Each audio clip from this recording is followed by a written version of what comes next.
what are we trying to accomplish with our clients? Typically our clients come to us for weight loss goals. They might want to get stronger, they might want to play a sport better. It could be a variety of things.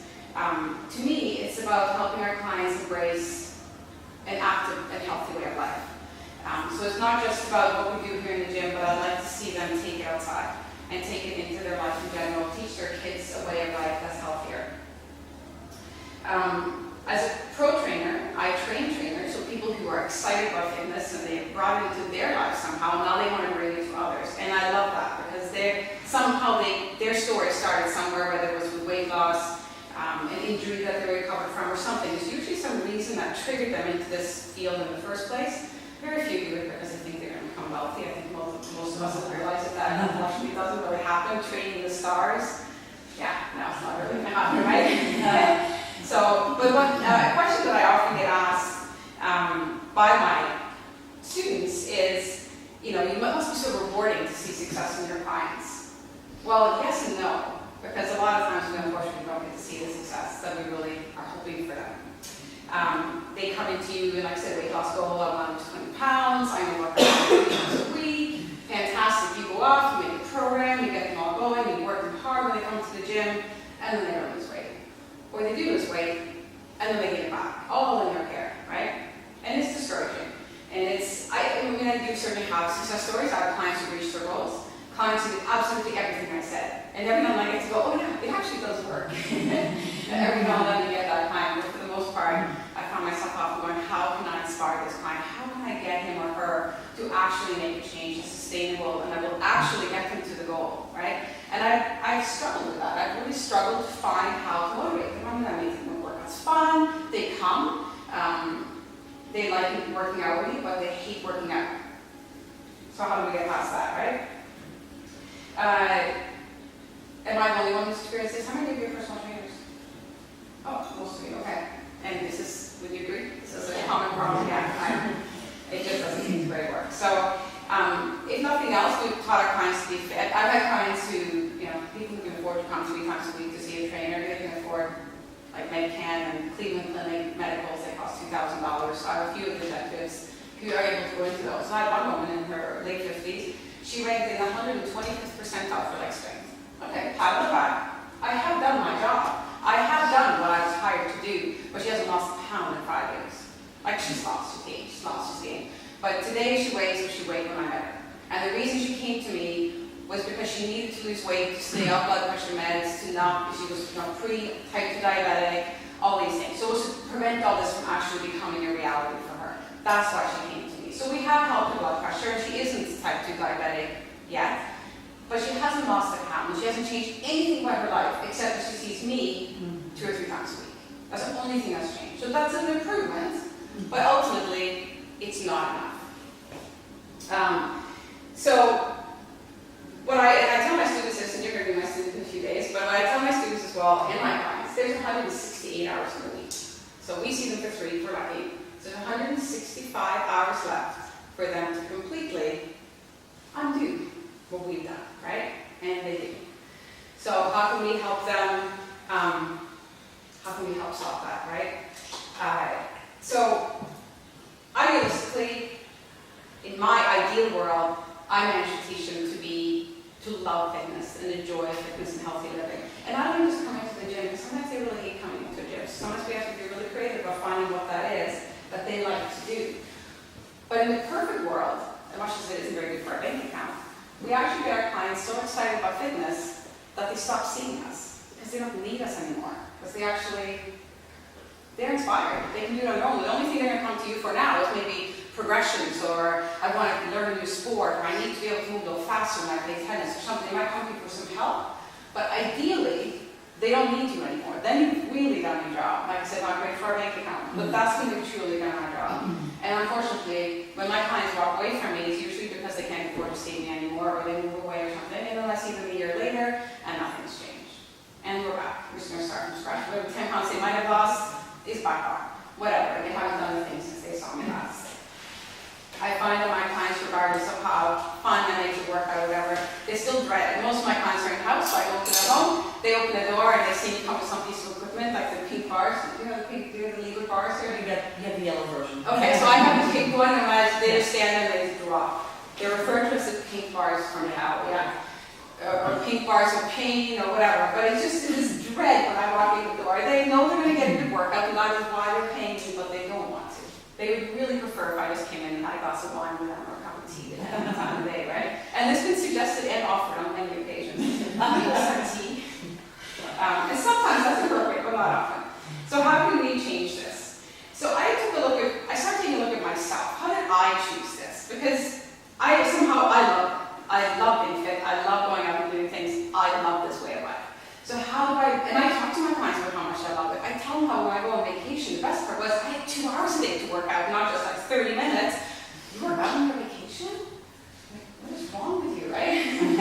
But just because I enjoy it, and I didn't have to take my time, I didn't have to rush through, and I could do all those little things I normally do on my time for like stretching and all those little things that we don't do, that we say we should do. So every client, all of you have your own story, your own reason for why you chose fitness. Like I said, it could have been your own personal weight loss or injury, whatever. Whatever that story is, what motivated you or inspired you is what you can bring to your client to hopefully inspire them. And so I tried to look at what fitness meant to me. It's always been part of my life. I grew up in Norway, so what do you think of when you think of Norway? Yeah, I know, cross-country skiing, right?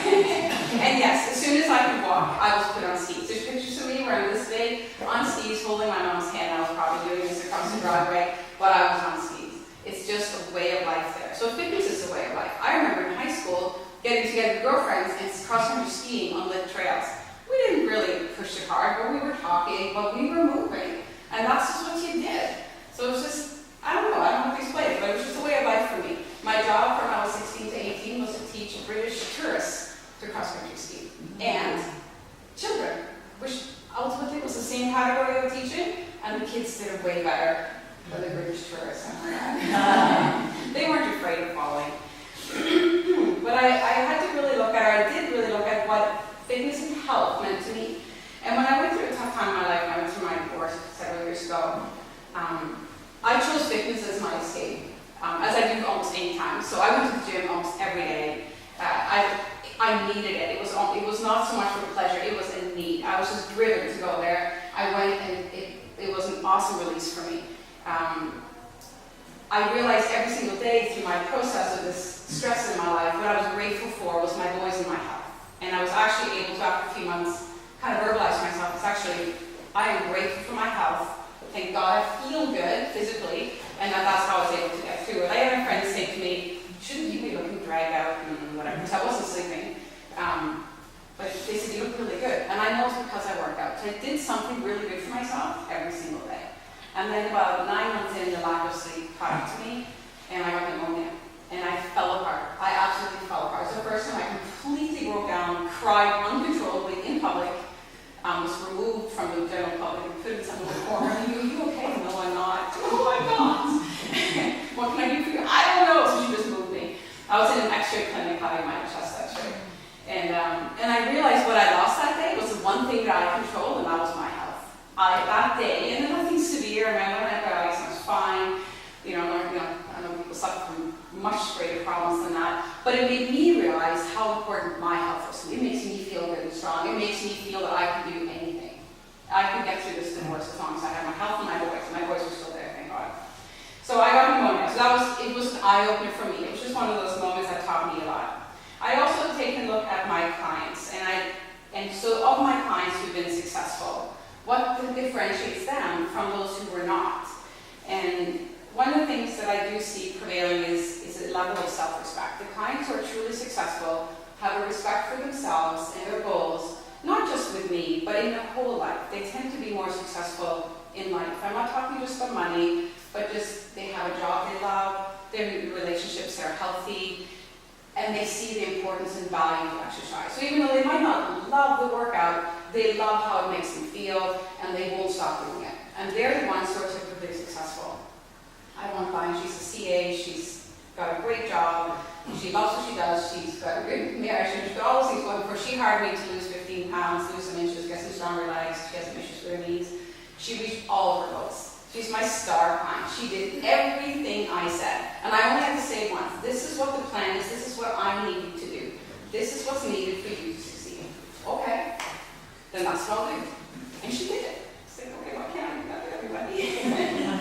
So I believe that's your self-respect and self-love. You have to love yourself. So when I talk about falling in love with fitness, I believe it actually starts with falling in love with yourself. But I'll get back to that a little bit. So what does self-love look like? What does it look like to you? What do people who love themselves say? And I don't need to be a copy and, oh, I love myself, I'm so beautiful, stand in front of the mirror every day and tell yourself you're beautiful. It's not just about that, but it's really, really believing in yourself, knowing you can, wanting to be better. Wanting to be better is part of loving yourself, growing as people. So part of what we want to do is live better and take care of our bodies. That's part of loving yourself, in my opinion anyway. It can look like I love what my body can do and still at my age. So I'm 49 and I can still go out and ride a bike in the forest and have a really good time doing it. I'm not the fastest one out there, I'm fine with that. I'm still trying to live to 50. I'm screaming down some trail, but it's still, I can do it. I'm not afraid to do anything. If somebody says to me, hey, what are those countries skiing this weekend? You want to go for a trail ride? Sure. I know I can. And I love that I can. Even at my age, I'm not that old or anything, but you know what I mean? Like, I'm not in my 20s, but I can do more than lots of people can who are in their 20s. And I like that. I love that I can wear anything I want. So with that, I mean, I can, you know, because a lot of people, you hear a lot of, especially women, go, oh, I can't wear that. First of all, everybody can wear anything they want. But it's feeling good about doing it. And I love that there's nothing I look at and go, unless it's like a super short skirt and it's like, you know, I don't want to look like I'm 20 either, but you know what I mean? And like I said, and I love what my body has done. And this is a little particular to women, but I have 4 children, twins, and I'm not just talking about that I managed to get myself back, but I love what my body can do. Like, I love what my body did. I carried those kids, I made those kids, I birthed those kids. And that's pretty awesome. Not everybody can do that. I'm like, you guys. You know, I got one of you right there, right? But it's just, we need to learn to celebrate ourselves for what we can do, what we have done, what we accomplish on a daily basis, instead of berating ourselves for what we don't do. So that's about loving yourself. So I choose not to look at the things I can't do. I don't know, I'll close my eyes, whatever, but I can't do that. If I forget it, I can't do it, I'm not going to do it. But I can do this, this, and this. So that's what I'm going to do, and I'm really good at it, because I like doing those things.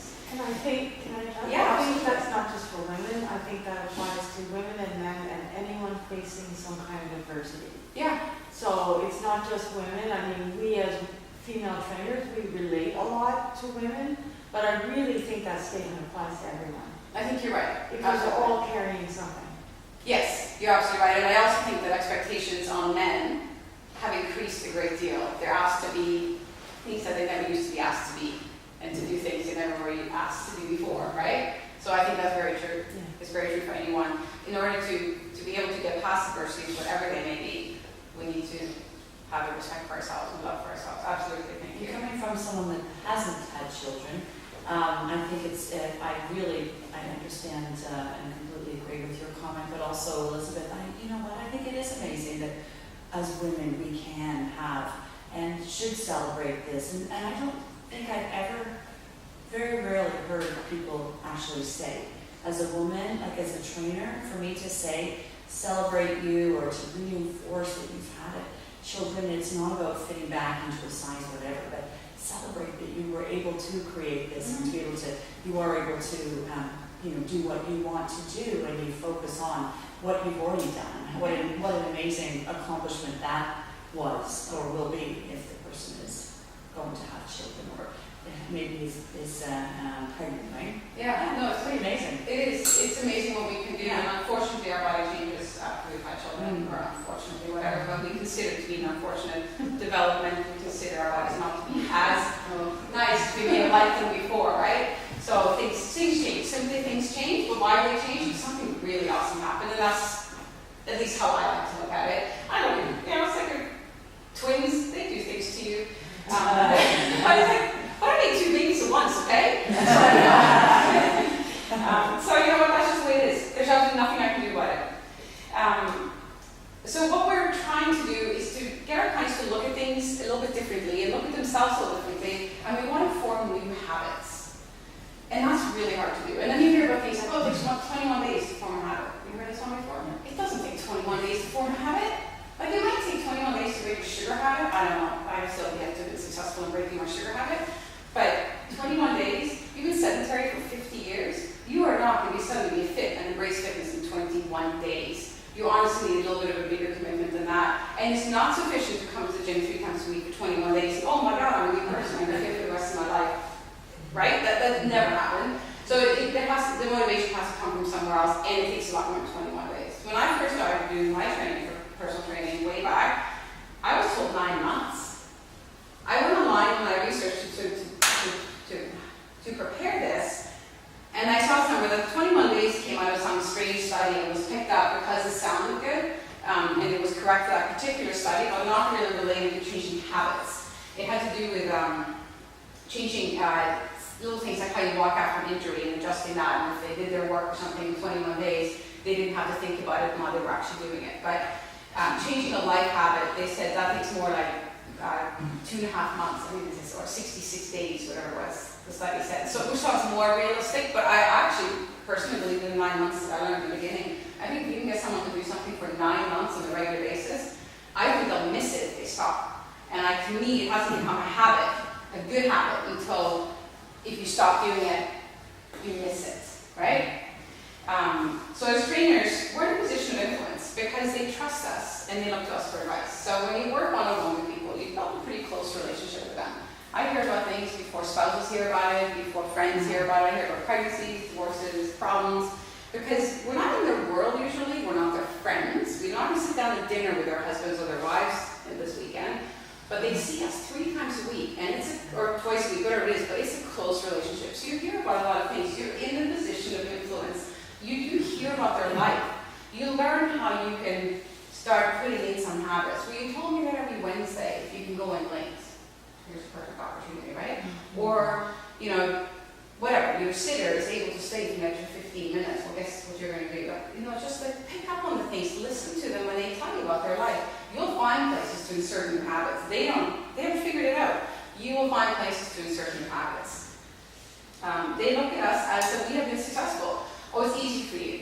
Well, no, it was a life choice for me. So was it easy? I guess it was, because I really believe in it, but I had to make choices. So teach them about that and share your journey with your clients. Don't make yourself out to be completely perfect, because then they just figure I can never be like you.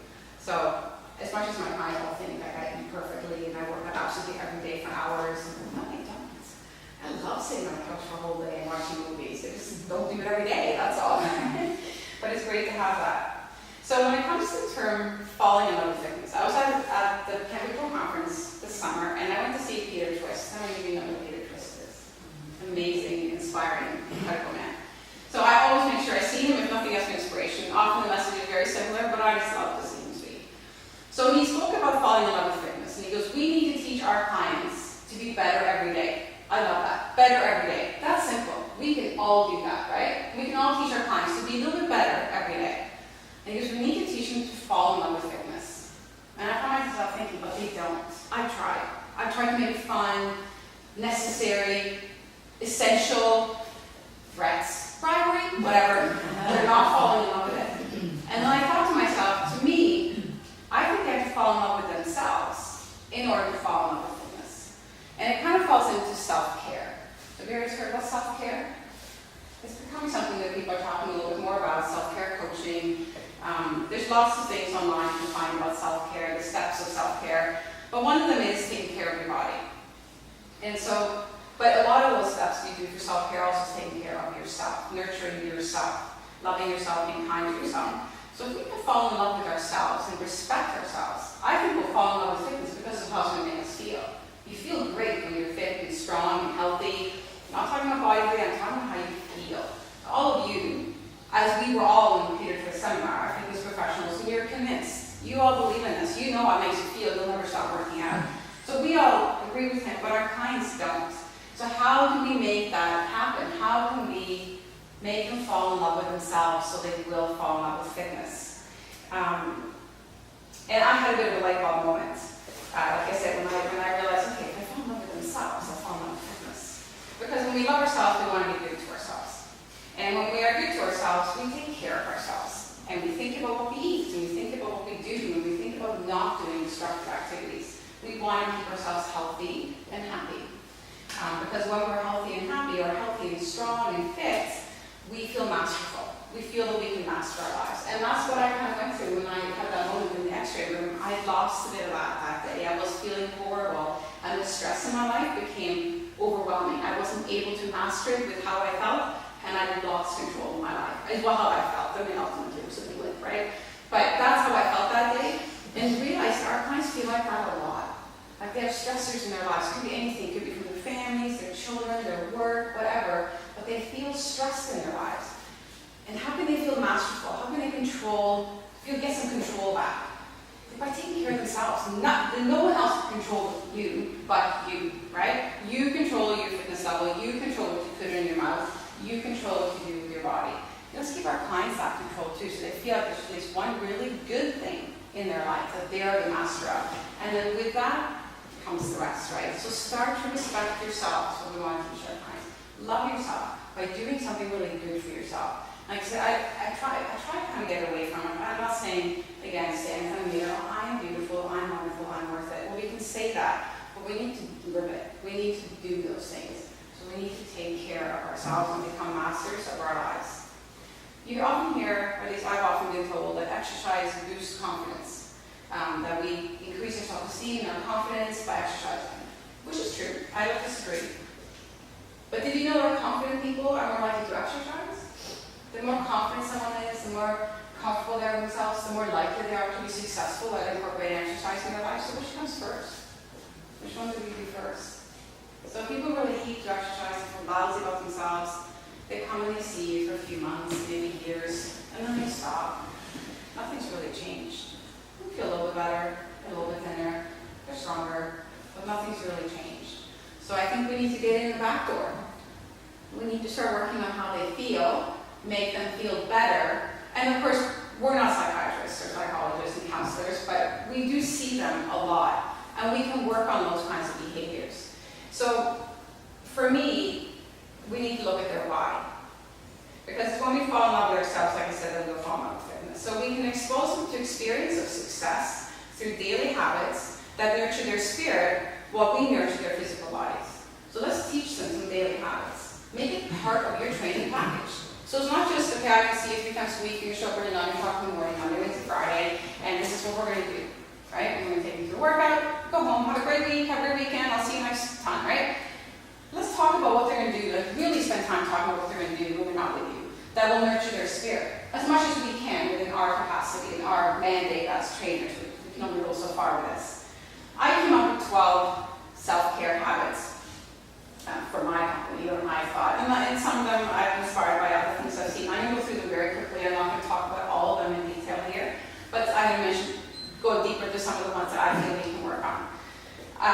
So I try to teach my clients to learn to please themselves instead of just pleasing others. Trust your instincts. Speak kindly and lovingly to yourself, like you speak to your kids, okay, or your friends. Don't talk to yourself in the way that you would say to your friends, okay? Never give up on your dreams. Learn to say, well, stop saying yes to everybody else. Start saying yes to yourself. Stay away from negative people and seek out positive and energy-rich people. Love yourself first. Be healthy and take care of your body. Huge part of self-care, right? And that's where we come in. Challenge your mind and learn something new. We can help them here too. And I'll show you how. So nurture your spirit like we nurture our children. So when our children come to us and they go, I want to be this or I want to be that, we nurture them. We say, of course you can. What can I do to help you? Can I support you? But if you read this book, take this course, whatever. Well, we can all do that. So if your client is having trouble with their eating or their something, take a cooking course. I heard a great course in town, or here's a book that makes it so simple to cook. I think there are books about how college kids can cook healthy.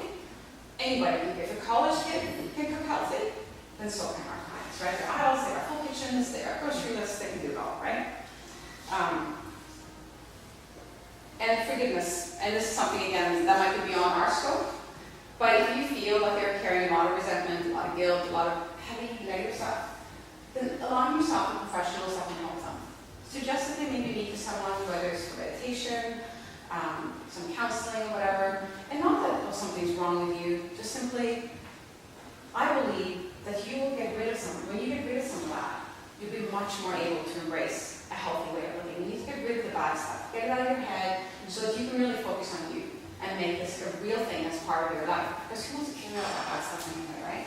So we can help them, but just be aware of the fact that carrying resentments, guilt daily, how heavy that weighs on people. They come into the gym, they go through their workout, they squat, they run. Okay, I'll see you in a couple of days. And that's it, right? Well, we want to feel really good. Like, how do you feel when you walk out of a workout? You've really like given it everything that's working. How do you feel when you leave? Much more empowered. Yeah, I get in the car, crank on the music. I'm like, okay, this is going to be an awesome day. Everything is wonderful, right? I love how I feel when I work out. I want to tell everybody how good I feel, which is obnoxious, but I love it. We want our clients to feel like that. I want to see them bouncing out of the room, not just walking to the door. Okay, I'll see you later. See you next time.